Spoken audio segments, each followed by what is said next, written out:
Hey everyone, welcome back to my channel. My name is Hilary Hill. Thank you for joining me. All right, I have another update regarding Arizona, but this isn't an update regarding everything going on in Arizona. But, I mean, I guess technically it will be for the future.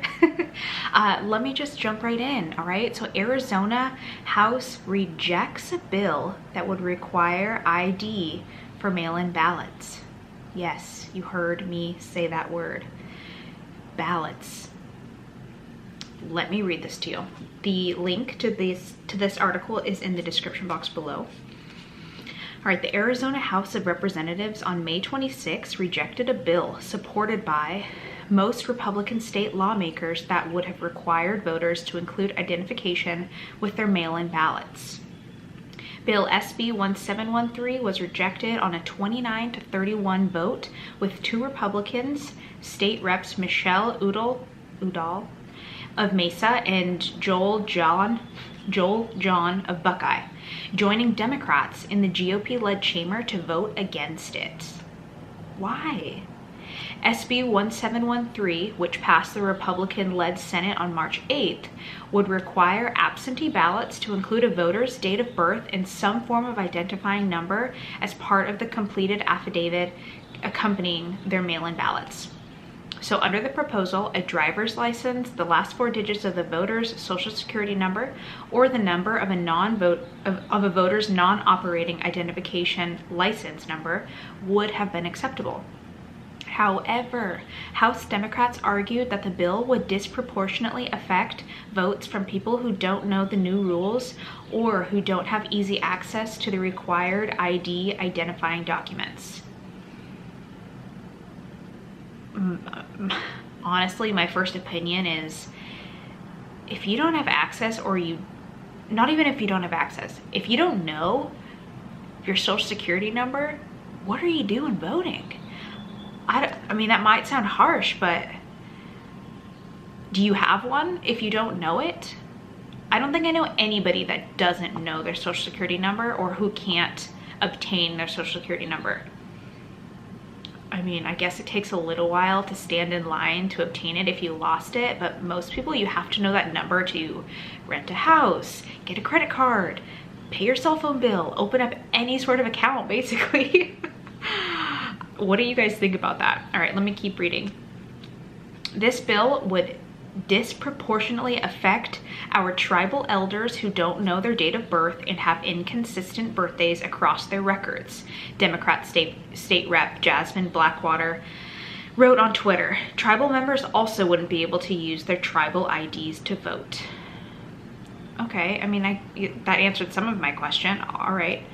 Democrats also argued that the bill would put an unnecessary strain on counties, especially ones with smaller tax bases, as they administered elections.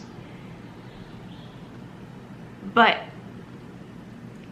an election is huge, huge news. It's a very big deal. I think we can put a little bit more pressure on our counties to do what they need to do so that we can get a fair and honest election. Like, it's the President of the United States. Why wouldn't you want to put in more effort to get an honest, fair...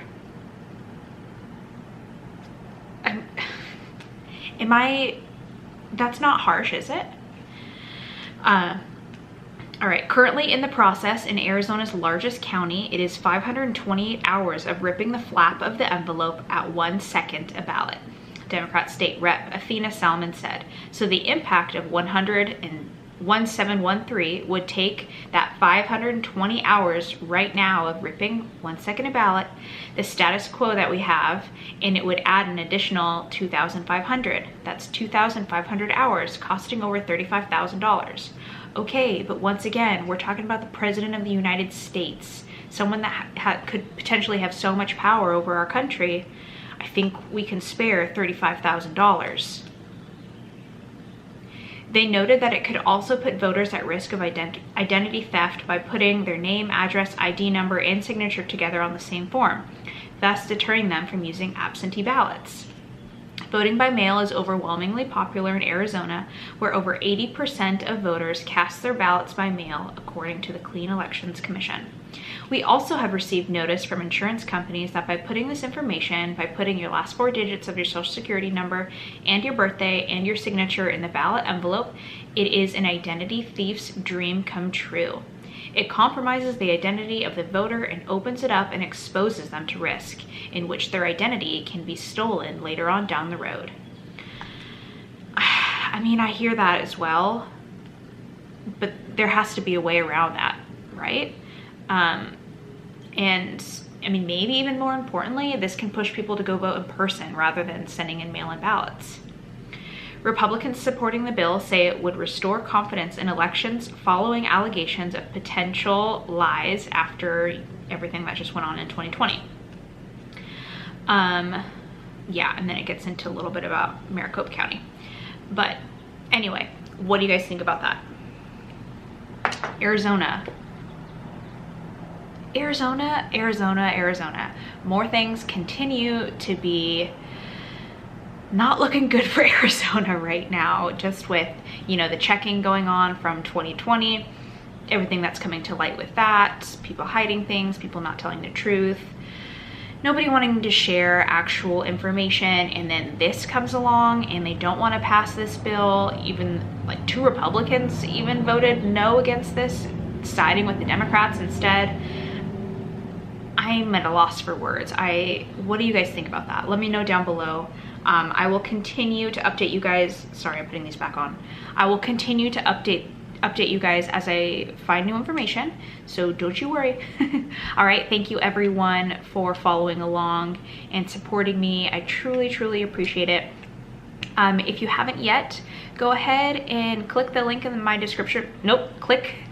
Click my description box, the little like read more or see more, whatever it says, and scroll down. At the very bottom, I have 2 of my other backup channels linked down there. If you would like to go subscribe to both, or one, or I mean none too, that's okay. If I'm not for you, totally fine. But I'm just trying to grow those ones as well, just in case anything happens over here. I'm trying to use proper language and not hide as much, because all my videos are going through so far. So they weren't for a while, that's why I'm saying that. But yeah, so thank you guys, take care. Hope you guys are having a fantastic weekend. Please know of all my prayers for you guys, and you know, the gratitude and thanks that I have for everyone that has served our country, especially on this Memorial Day weekend. So have a great, safe, and happy weekend. All right, talk to you guys soon. Bye.